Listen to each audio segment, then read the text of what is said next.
पास बुलाया है। मैं इससे बचने के लिए भाग कर आया हूँ। अगर तुम्हें मेरी बात पर शक है तो ये बच्चा मेरी गवाही देगा। उस वक्त पास खड़ी कुछ औरतों में से एक औरत ने एक छोटे से बच्चे को उठाया हुआ था।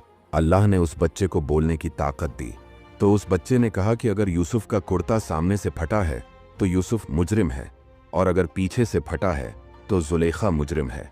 बादशाह ने जब उस छोटे से बच्चे को बोलते हुए सुना तो बहुत हैरान हुआ। फिर जब कुर्ता देखा गया तो वो पीछे से फटा हुआ था, क्योंकि जब हजरत यूसुफ भागे थे तो उस औरत ने उन्हें पीछे से पकड़ने की कोशिश की थी, इसलिए कुर्ता पीछे से फट गया था। इस तरह हजरत यूसुफ की बेगुनाही साबित हो गई।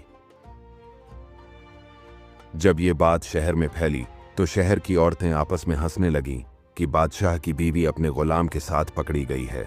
जब ये बात जुलेखा तक पहुंची तो उसने उन औरतों की दावत की और महल में बुलवाया। जब वो सब बैठ गईं तो जुलेखा ने उन सब के सामने फल और चाकू रखे। जब वो फल काट रही थीं तो जुलेखा ने हजरत यूसुफ को बुलाया।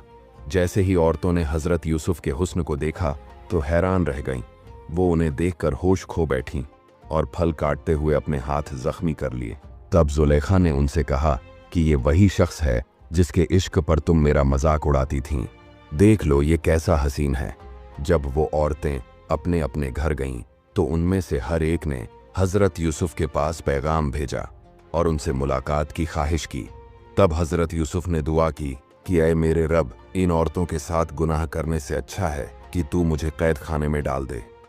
जब बादशाह ने देखा कि यूसुफ और जुलेखा की बात हर तरफ फैल चुकी है तो उसने अपने महल की इज्जत बचाने के लिए यूसुफ को कैद खाने में भेज दिया ताकि मामला दब जाए और लोग इस बारे में बातें करना बंद कर दें। जब यूसुफ जेल में थे तो उनके साथ 2 और कैदी भी थे। जब उन्हें पता चला कि यूसुफ अलैहिस्सलाम ख्वाबों की ताबीर बताते हैं तो उन्होंने यूसुफ को अपना अपना ख्वाब सुनाया।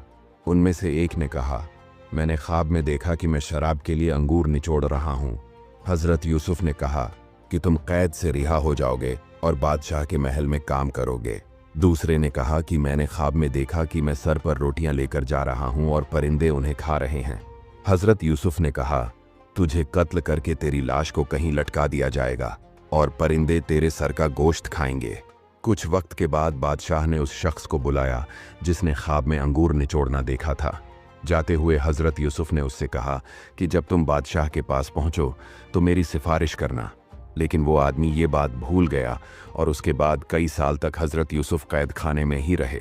कुछ अरसे बाद एक रात बादशाह ने कोई ख्वाब देखा और अगली सुबह अपने वजीरों से उसकी ताबीर पूछी, लेकिन उन्होंने कहा कि ये ख्वाब अजीब है और इसकी ताबीर हम लोग नहीं जानते।